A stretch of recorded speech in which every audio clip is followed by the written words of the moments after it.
Саламатсыздар ма, құрметті студенттер? Бүгінгі сабағымыздың тақырыбы ветеринариялық реаниматология. Бүгінгі сабақта реаниматология ғылымына үлес қосқан ғалымдарды және де мал дәрігерлік реаниматологияның мақсаты жайлы қамтитын боламыз. Ветеринария ғылымының ең бір жас саласының бірі ол реаниматология болып табылады.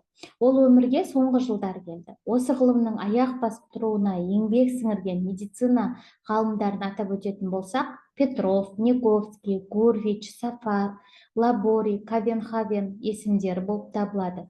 Бұл ғалымдардың еңбектері, ізденістері ауру адамның не себепті өлетіні және де өліп бара жатқан адамды қалай өмірге қайта оралтуға болады деген мәселелерді шешуде айтарлықтай табысқа жетті. 1891 жылы Маз деген дәрігер жүрегі тоқтап қалған ауру адамның төс сүйегінің төменгі жағын алақанмен басып тұрып тірілткен көрінеді. Ал 1901 жылы жүрегі тоқтап қалған ауру адамның кеуде қуысын ашып, қолымен жүректі қысып, өліп бара жатқан адамды тірілткені тарихқа аян. Жүректің тоқтап қалу себептерін анықтап, жүректі тірілту әдістерін іздеген орыс ғалымдарын атап өтсек, олар Мухин, Фило-Мафицкий, Кулюбко және Кравков және де Андреев есімдері болып табылады. Реаниматология ғылымының алдына қойған мақсатының бірі болып саналатын жай өлімнің механизмі, өмірден өлімге қараған жануардың ағзасындағы өзгерістерді анықтау, білу және де өмірлік маңызы бар мүшелердің қызметін жақсарту, қалыпқа келтіру, тірілту, өлімді болдырмау, тірілген ағзадағы өзгерістерді бақылау, емдеу мәселелерін шешу. Реанимация деген сөздің тікелей аудармасы тірілту, өмірге қайта келтіру. Шындығында бұл сөздің терең мағынасы өмірлік маңызы бар мүшелердің аяқ астынан өз қызметін атқара алмай қалыптағыдан тыс нашарлап қалып, ауру малды өлім жағдайына келтірген шақта оны қайтадан өмірге келтіру. Тірілту процесін реанимация, реаниматология, интенсивтік емдеу деп атайды.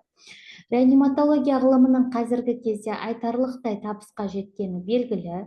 Кенет аяқ астынан өлімге ұшыраған жануарды тірілтіп, оған жан беру әдістері кең өріс алып отыр.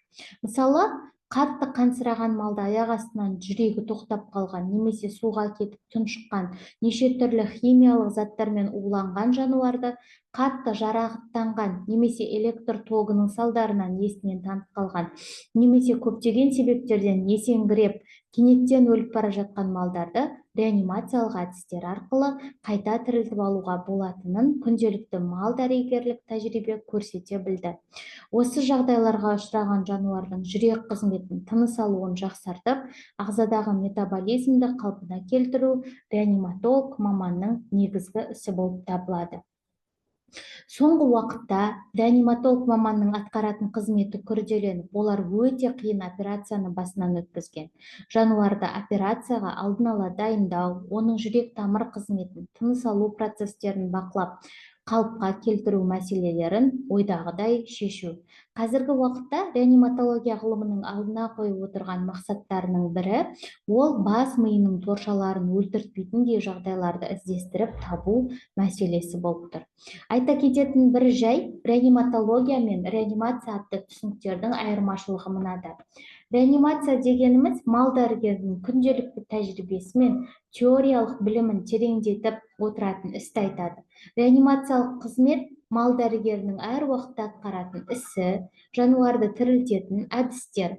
Реанимация реаниматология ғылымының негізгі бөлігі болып табылады. Терминалдық жағдай. Профессор Неговский және де оның қызметкерлері терминалдық жағдайды 3 түрге бөлген. Біріншісі жанталас алдындағы жағдай, екіншісі жанталас, үшіншісі клиникалық өлім.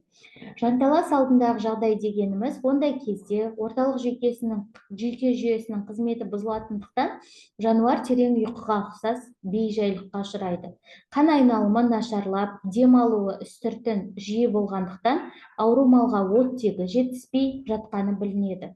Жанталасудың алдындағы жағдай қанша уақытқа созылатынын ешкім айта алмайды. Өйткені ол мерзім белгісіз болып табылады. Қатты қансырағанда жануардың өлу жағдайына бет алу мезгілі созылмайды. Мысалы, кейбір кездері мұндай мерзімнің бірнеше сағатқа созылып кететіні де белгілі болады. Жанталас жағдайы. Жанталас жағдайының басталуы көбінесе белгілі бір клиникалық білінеді. Ауру малдың жанталасқа ұшырағанын, оның тынысынан білуімізге болады. Жанталас алдындағы жағдай мен жанталас жағдайының арасында терминалдық үзіліс болады.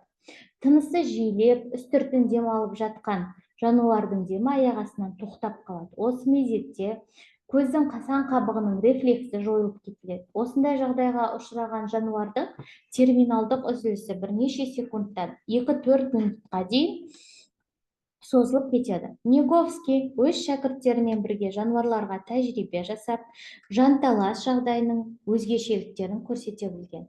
Жанталас жағдайы тынысты жиі алудан басталады, немесе бір ретті терең демнен байқалады. Клиникалық өлім. Бұл жағдайды өлім мен өмірдің таласу кезеңі деп те атауға болады. Клиникалық өлім жағдайына жеткен жануардың орталық жүйке жүйесі, торшаларының қызметі тоқтағаны, қан айналымы және де жүрек, өкпе қызметтерінің тоқтап қалғанын көруімізге болады. Орталық ми, қан айналым, жүрек, өкпе қызметтері тоқтағаннан соң клиникалық өлім жағдайының созылу мезгілі 4-7 минуттан аспайды. Ал гипотермия дененің жылулығын 37 градустан 25-26 градусқа дейін төмендеткен кезінде осы уақытта 1 сағатқа дейін созылуы мүмкін. Бүгінгі сабағымыз осымен аяқталды. Назар салып тыңдағандарыңызға рахмет. Жақсы, сау болыңыздар.